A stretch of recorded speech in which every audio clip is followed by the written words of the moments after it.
来继续要来讲这个疫情严重，影响到中华花坛清洁队的人力，50个人当中就有14个人确诊，骹手无够，参乡长嘛出马了，穿着清洁队的这个制服帮忙收粪扫。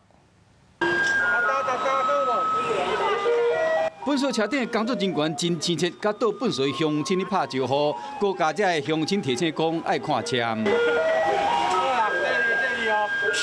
只是讲大家来来去去，拢无发现讲这个穿清洁队服的这个工作人员是花坛乡长顾姓敏。一直到听到是乡长亲身出来收粪扫，大家才惊一跳。迄乡长啊，乡长啊，再来看，穿安尼我看无，看无啊，看袂出来啦。系啊。 顾姓敏唔但斗收粪扫尔，佫会斗消毒。因为疫情严重，彰化县各乡镇市的清洁队纷纷有队员确诊。花坛乡清洁队的编制有50个人，都有14人确诊，袂当去上班，强要占1/3，佫靠这个休假的人，骹手真了无够，板强要排袂出来。不管是咧行啦，咧啥拢会使试，只要你着试就教啦。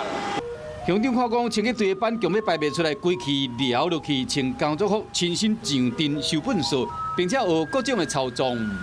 收一般的粪扫，咱阁有消毒，也是讲有水果的，咱来阁去甲收因并出来做的垃圾，造成咱的清洁队的队员难力的风险实在是真正是悬啦。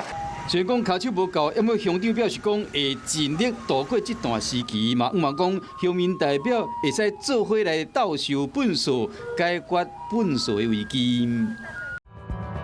想要获取更多新闻资讯，想要看到主播最新的动态，赶快订阅华视 YouTube 频道。